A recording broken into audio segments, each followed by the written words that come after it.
próximo palestrante, Dr. Miguel Curto Rodrigues. Dr. Miguel é nutrólogo pela Abram e nutrólogo da Beneficência Portuguesa de São Paulo. Vai falar para a gente sobre coenzima Q10 na prática clínica. Bom dia. Coenzima Q10. Já ouviram falar sobre coenzima Q10? Coenzima Q10 é uma vitamina? Não, não é uma vitamina. Conceito de vitamina. Vitamina é uma substância indispensável à vida e que o organismo não consegue sintetizar. A coenzima Q10 é produzida no organismo. Então, a coenzima Q10 não é uma vitamina. Ela é uma substância da família das ubiquinonas. O que são ubiquinonas? Eu costumo dizer que ubiquinona é um nome bonito para a primeira filha, vocês não acham? Tá. O nome ubiquinona deriva da sua presença universal, ou seja, ela está presente em todos os organismos vivos. Tá? E o sufixo quinona é derivado de benzoquinona, que eu vou apresentar para vocês mais adiante. As ubiquinonas são lipossolúveis e apresentam uma longa cauda isoprenoide, outro nome bonito para criança. O comprimento dessa cauda varia nas espécies animais, de 1 a 12. Na maioria dos mamíferos, incluindo o homem, ela costuma ter 10 unidades isoprênicas, aí o termo Q10. O isopreno é o nome químico dessa estrutura, composta por 4 átomos de carbono, mais um radical metil lateral. A coenzima Q10 humana é uma dessas ubidecaquinonas. Ubideca 10 contém 10 unidades isoprênicas na sua cauda, portanto a cauda com 50 átomos de carbono. Essa ubidecaquinona tem um peso molecular alto, 863 gramas por mol. E a sua associação com lipídios, por ser uma substância gordurosa, ela segue os mesmos padrões da absorção dos lipídios e das vitaminas lipossolúveis, entre elas a vitamina E. Quais são, portanto, as atividades biológicas da coenzima Q10? Por ser lipossolúvel, na célula estaria onde? Nas membranas celulares, tanto na membrana celular externa, quanto na membrana das organelas. Do mesmo modo que as demais lipoproteínas e o colesterol. A principal atividade da coenzima Q10 é a característica de poder transferir elétrons, tanto doar como receber. Essa capacidade é dada principalmente pelo anel benzoquinona, que eu vou apresentar para vocês mais adiante. Assim, essa coenzima se alterna em 3 estados oxidativos. Um totalmente reduzido, que se chama ubiquinol ou coenzima Q10H2. O outro intermediário, denominado semiquinona, ou coenzima Q10H. E o estado totalmente oxidado, que é a ubiquinona ou coenzima Q10 propriamente dita. Aqui vocês estão vendo o corpinho estrutural dessa coenzima. Esse aqui é o anel benzoquinona, um anel benzênico rico em duplas ligações. Aqui a cauda isoprenoide, 4 carbônios mais um grupo metil lateral, vezes 10, o bidecaquinona. Tá. Como que ela funciona? A ubiquinona totalmente oxidada, reduzida, se ela recebe um elétron, esse elétron vai deslocar as duplas ligações do oxigênio e vai ficar pulando de uma dupla ligação para outra. Tá? Se ela receber um segundo elétron, ela vai se formar na forma totalmente reduzida. E esses elétrons vão ficar dançando nessas duplas ligações do anel benzoquinona, que a gente chamou, se vocês já tiveram aula de radicais livres, não tiveram? De oxidologia? Como que se chama isso? Estabilidade por deslocamento. Assim, as principais atividades biológicas da coenzima Q10 são na produção de energia celular, na digestão celular e na atividade antioxidante. Na produção de energia celular, ela participa da cadeia mitocondrial. Ela recebe elétrons dos equivalentes de redução. O que são equivalentes de redução? Equivalente de redução não é uma substância. Equivalente de redução, conceito. É a quantidade de uma substância capaz de doar 1 mol de elétrons. ou transferir um mol de prótons, em qualquer reação de óxido-redução. O equivalente de redução, os equivalentes de redução são produzidos no metabolismo da glicose e dos lipídios na cadeia mitocondrial. E esse equivalente de redução, vou mostrar adiante. A coenzima Q10, ao mesmo tempo que recebe os elétrons dos equivalentes de redução, ela transporta prótons de um lado ao outro da membrana mitocondrial. A energia liberada quando esses prótons retornam para a matriz mitocondrial é que vai gerar o ATP, a energia celular. Aqui uma ilustração de como isso acontece. A glicose e os ácidos graxos produzindo os equivalentes de redução, que vão transferir elétron para a coenzima Q10, que vai mandar esse elétron para outros receptores eletrônicos. Durante esse processo, a cada 2 elétrons que a coenzima Q10 recebe, 4 prótons são deslocados para o outro lado da membrana. E quando esses 4 prótons retornam para a matriz mitocondrial, é que gera ATP. Esse mecanismo de vai e vem é desconhecido. Tá? Isso aqui é só uma ilustração. Na realidade, tudo isso aqui acontece na membrana interna da mitocôndria. Tá? Então, quando a gente fala sai da mitocôndria, sai da matriz mitocondrial para o lado citossólico da mitocôndria.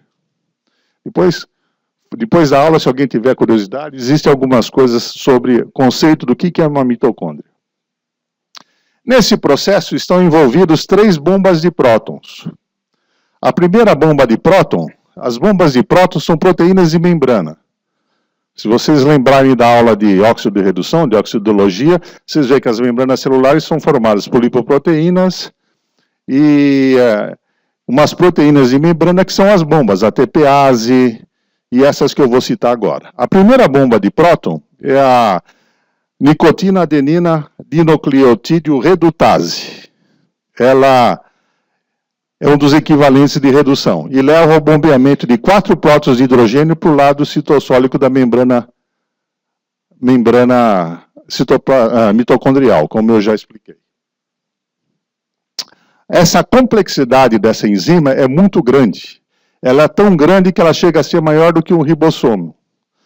E as alterações conformacionais e estruturais que acontecem nessa transferência eletrônica é desconhecida. Do mesmo modo que o bombeamento de próton. Por que esse elétron, bombeamento de elétron, provoca um bombeamento de prótons para o outro lado da membrana também é desconhecido. Essa primeira bomba de prótons é chamada complexo 1, também. A segunda das 3 bombas de prótons é a citocromo redutase, que ganha outros nomezinhos só para complicar. O biquinol citocromo redutase, complexo BC ou complexo 3. Complexo 1, complexo 3. Cadê o complexo 2? O fluxo de elétron aos pares por esse complexo 3 transporta 2 prótons de hidrogênio para o lado citossólico da membrana. Esse fluxo é metade do produzido pela NAD. E o terceiro e último conjunto de bombeadores de prótons são a citocromo redutase, que transfere elétrons do ferrocitocromo reduzido para o oxigênio molecular. Essa terceira bomba de próton da coenzima Q10 não participa. A terceira bomba da qual a coenzima Q10 não participa é a citocromo C oxidase, o complexo 4, que nós vamos citar a seguir. A citocromo oxidase transfere 4 elétrons para o oxigênio molecular para reduzi-lo totalmente a água e CO2, ao mesmo tempo que bombeia os prótons da matriz para o lado citossólico. Lembram da reação de Weber-Weiss? Estão lembrados? Não. Isso cai na prova. Pelo menos deveria cair. Essa reação de Weber-Weiss é a reação da redução tetravalente do oxigênio. Ocorre na citocromo oxidase. A cada par de elétron transferido por essa terceira bomba de prótons, são mais 4 prótons translocados. O complexo 2, chegamos nele. O que é complexo 2? Complexo 2 não é uma bomba de próton, por isso que eu tirei ele da ordem. Tá? Ele é o ponto de entrada para elétrons do FAD. É a flavina adenina dinucleotídeo, que é uma proteína que depende da vitamina B2. Esse complexo 2 também é chamado succinato desidrogenase. Aqui, um resumo do que eu falei, para ficar um pouco mais claro para entender. Isso aqui é uma representação da membrana interna da mitocôndria. Esse primeiro bloco é uma proteína de membrana, que é a NAD-desidrogenase. A NAD-desidrogenase fornece elétrons para a coenzima Q10, que bombeia 4 prótons para o lado citossólico da mitocôndria. Esse segundo bloco é a proteína succinato desidrogenase, que é aquele complexo 2 que não transfere prótons. Tá? Mas fornece elétron para a terceira proteína de membrana, que é a citocromo-redutase. Ela bombeia 2 prótons para o lado citossólico da matriz. Esse quarto bloco, essa quarta proteína, é a citocromo-oxidase, que vai transferir mais 4 prótons para o lado citossólico da membrana mitocondrial. Quando esses prótons retornam para o lado matricial do mitocôndria, que produz ATP.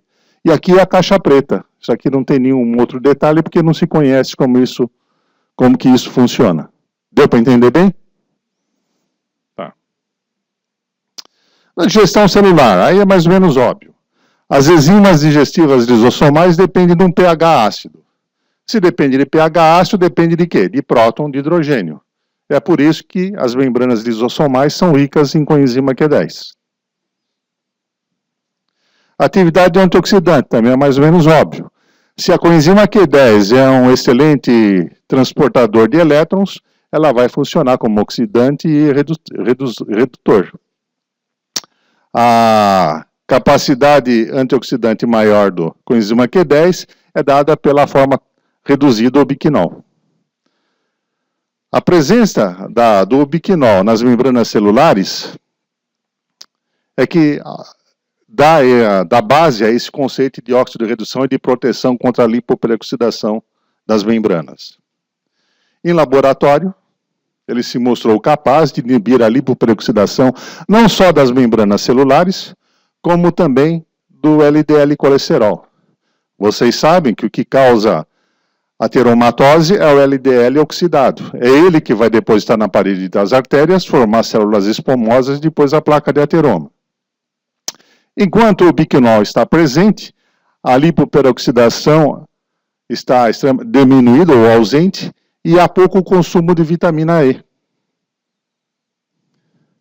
Estudos em mitocôndrias isolados mostram que a proteína Q10 protege as proteínas mitocondriais e o próprio DNA mitocondrial. Ele neutraliza também diversos radicais livres e regenera a vitamina E, como nós vamos ver adiante. A vitamina E e a coenzima Q10 são os principais antioxidantes de membrana celular. Aqui é a ilustração de como mais ou menos a coisa funciona. Esse aqui é a representação de uma lipoproteína oxidada, é um radical livre peroxil. Quem que vai inativar o peroxil? A vitamina E. A vitamina E inativa o peroxil, transformando no hidroperóxido, só que, por outro lado, a vitamina E se transforma em tocoferoxil, que também é um radical livre. Tá? O hidroperóxido também é um agente oxidante, ele precisa ser neutralizado. Quem que vai neutralizar o hidroperóxido? Na aula de oxidologia, vocês perceberam que são as peroxidases. Agora, o tocoferoxil também tem que ser inativado. Como é que ele vai ser inativado? No caso aqui, pelo ubiquinol, pela coenzima Q10. A coenzima Q10 vai restaurar o tocoferoxil em vitamina E ativa. Por outro lado, vai se transformar numa semiquinona, que também é um radical livre. Essa semiquinona vai ser inativada também. Como? Pode ser por 2 caminhos.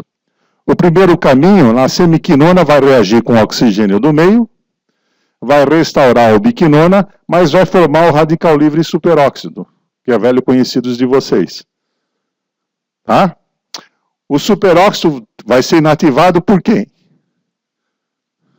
Pela SOD, superóxido dismutase, numa reação acoplada com peroxidases e catalases. Estou repetindo porque eu acho isso importante. Um outro caminho de inativação da coenzima Q10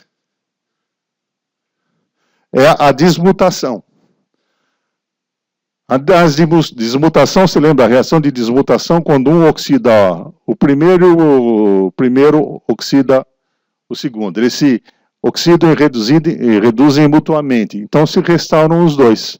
Tanto a semiquinona se transforma em ubiquinona, como o tocoferoxil se transforma em tocoferol.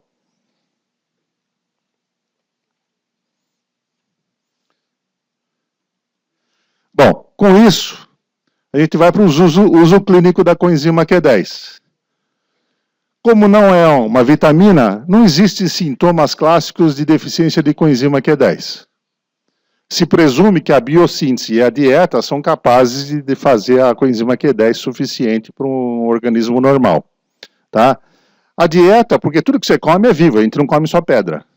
Então tudo tem coenzima Q10. O que acontece é que ela é mal absorvida, por isso às vezes se aproveita um pouco menos. Calcula-se que uma dieta saudável contribuiria com 25%, só um quarto, do conteúdo plasmático da coenzima Q10. A quantidade que ele representa da coenzima Q10 nos tecidos ainda é desconhecida. Tá? Existem alterações genéticas que alteram a biossíntese da coenzima Q10, mas são raras. Segundo a última literatura que eu vi, apenas 4 casos descritos até 2003. A quantidade da coenzima Q10 nos diversos tecidos do organismo declina com a idade, como acontece com praticamente todas as enzimas humanas. A gente envelhece por quê? Porque a qualidade das enzimas produzidas vão decaindo por causa da degeneração, da oxidação do DNA. Bom, de qualquer maneira, isso não caracteriza uma deficiência de coenzima Q10 relacionada ao envelhecimento. Os teores plasmáticos de coenzima Q10 também diminuem em pacientes doentes, desde diabéticos, pacientes com câncer e pacientes com insuficiência cardíaca congestiva. Então, resumindo, as principais indicações: hipercolesterolemia, principalmente quando se usa estatinas, ateromatose, as mitocondriopatias, sejam elas quais forem, desde miopatias, encefalopatias, insuficiência cardíaca, infarto, insuficiência coronariana, mal de Parkinson, Huntington, ataxia de Friedreich, que está na moda. No câncer, é usada também para melhorar o desempenho esportivo. Alguns usam para prevenir o envelhecimento, se isso for possível, e tratamento de diversas doenças crônicas. As doses terapêuticas variam bastante. As mais habituais variam entre 100 e 300 miligramas por dia. Mas em casos especiais, doenças mais graves, pode chegar a 3 gramas por dia. Essas doses devem obrigatoriamente ser divididas em 3 ou 4 tomadas por dia. Porque a absorção intestinal da vitamina Q10 diminui com a dose. Então, se está dando uma dose muito alta, é melhor dividir em doses, 3, 4 doses por dia. A coenzima Q10, como eu disse, ela é lipossolúvel, então ela é melhor absorvida se ingerida junto com as refeições, tá? Do mesmo modo que a vitamina E. A absorção total da coenzima Q10 é pequena, é menor do que 10% pelo ser humano. São dados importantes para a gente saber como prescrever, como mandar usar. Observações finais, eu acho que eu corri até demais. A coenzima Q10 é sintetizada em 3 etapas.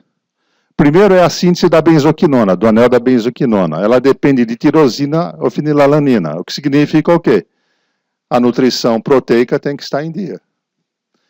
A dúvida, um paciente desnutrido com câncer, você vai prescrever coenzima Q10, dá um pouquinho de tirosina e fenilalanina para ele. A segunda fase, a segunda etapa da síntese da coenzima Q10 é a síntese da causa da isoprenoide. Ela depende da acetilcoenzima A pela via do mevalonato. Depois ocorre a união dessas duas estruturas. A vitamina B6 é indispensável para a síntese do anel de benzoquinona. Então, eventualmente, você quer ajudar mais um pouquinho, dá vitamina B6. De preferência na forma do piridoxal 5-fosfato, que já economiza um caminho metabólico. Esse aqui é um dado muito importante. A enzima hidroximetilglutaril coenzima A redutase, nome bonito para o terceiro filho, é essencial para a produção da coenzima Q10. É a mesma enzima que sintetiza colesterol. Tá? Colesterol com enzima Q10 são essenciais à vida. Senão, você não tem membrana celular funcionante. Aí, cuidado, os inibidores da hidroximetilglutaril coenzima A inibem a síntese da coenzima Q10. Por isso que eu dei lá uso clínico, quando eu falei de hipercolesterolemia, anotei embaixo estatina. Sempre que você der uma estatina para um paciente, associa a coenzima Q10. E um outro dado importante é que na literatura existem 4 relatos de exacerbação da coagulação, do efeito anticoagulante da varfarina. Não é tão importante, mas é bom saber, de vez em quando aparecem os pacientes meio esdrúxulos que sangram no consultório. E tem que levar isso em consideração. E acho que acabou. Como tem 10 minutinhos, se alguém quiser fazer alguma pergunta. Bom, então se ninguém tem nenhuma pergunta, como de praxe, eu vou fazer a minha, tá? Miguel, estávamos conversando aqui a respeito de gordura saturada e gordura insaturada. Aproveitando o gancho que teve aulas de ortomolecular, aproveitando o gancho que a Vivian falou sobre o ácido eicosapentanoico e o docosahexanoico do ômega 3, tá certo? E que ela diz que o óleo de oliva é melhor por causa... diminuir a quantidade de LDL oxidado.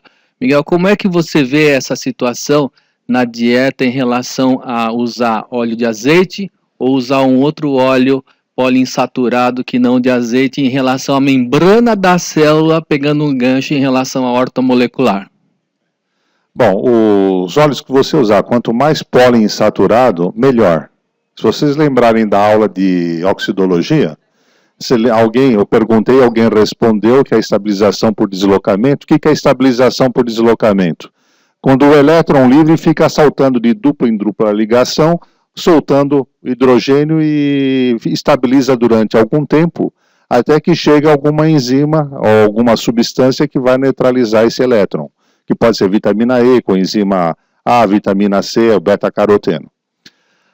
O óleo de oliva é o mais fácil de achar, monoinsaturado, tem uma dupla ligação só, que também que ajuda.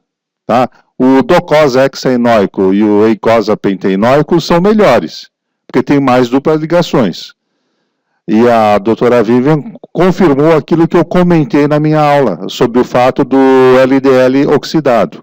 Aqui no Brasil não existe dosagem de LDL oxidado. Se existe, eu não conheço.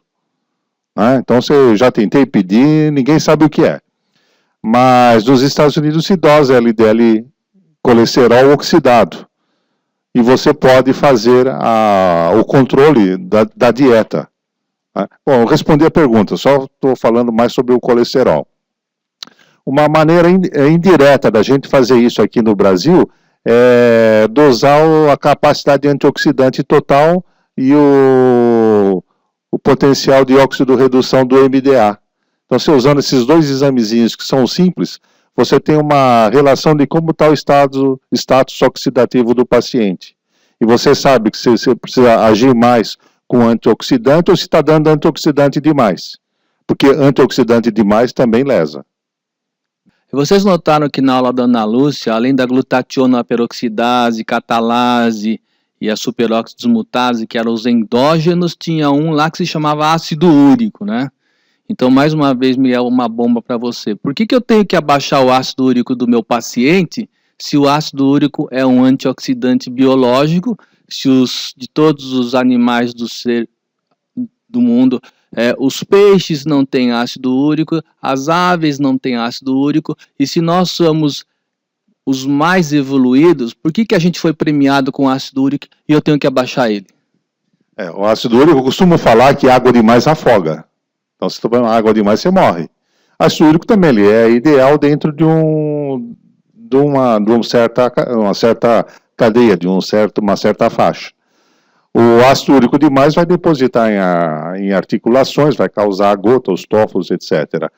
Num nível ideal, ele tem uma propriedade antioxidante. Se você usar muito halopurinol, colchicina baixar demais, ele tem uma ação pró-oxidante também. Tudo uma questão de bom senso de dose, como tudo em medicina. Quando a gente pensa que sabe alguma coisa, a gente descobre que não sabe nada. Então, será que esse ácido úrico alto não seria um indicativo de que eu estou em estresse oxidativo e que, na realidade, ao invés de eu dar um halopurinol, eu teria que investigar a causa que está me dando esse estresse oxidativo e trabalhar em cima disso? Eu vou colocar para vocês porque em 94, quando eu fui participar do primeiro simpósio de ortomolecular no Hotel São Rafael, não sei se você lembra, sendo da cidade, na época eu fazia maratona, me sentia ótimo porque eu achava que estava fazendo bem para a minha saúde, e foi me colocado duas coisas. Primeiro, Dr. Etelvino Bechara fala que excesso de atividade física aumenta a produção de radicais livres porque aumenta o consumo de oxigênio. Segundo, a doutora Shirley Campos fala que o ácido úrico é um antioxidante biológico. E uma semana antes do meu check-up, eu tinha o ácido úrico alto. E eu não tinha nem dieta nenhuma para ter ácido úrico alto.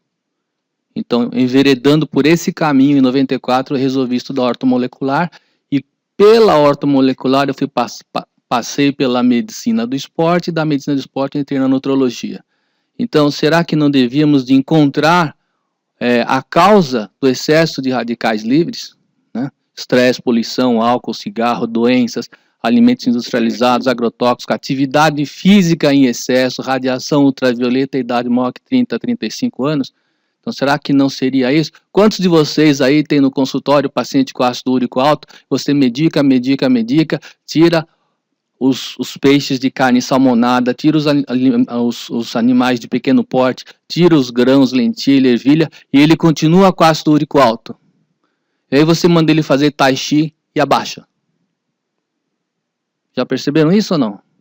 Então começa a perceber que o nutrólogo ele é clínico. Ele é clínico por excelência. Né? A mesma coisa em relação à ergospirometria. Estava comentando agora com o Dr. Durval.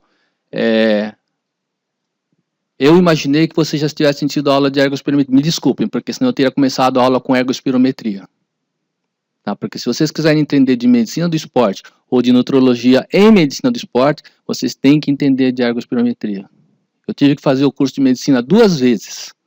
Medicina do esporte, aliás, 2 vezes. Primeiro na Paulista, teve uma aula inteirinha só sobre ergospirometria e eu não entendi. Mas também a proposta talvez não fosse ensinar, porque a gente tinha que usar o serviço deles. E depois eu fui para o HC, para entender e fazer. Então, quando vocês entenderem a ergospirometria, vocês vão saber lidar com carboidrato, com proteína, com tudo isso. Então, eu prometo para vocês que a aula que vem, a gente vai começar com interpretação de ergospirometria, tá ok?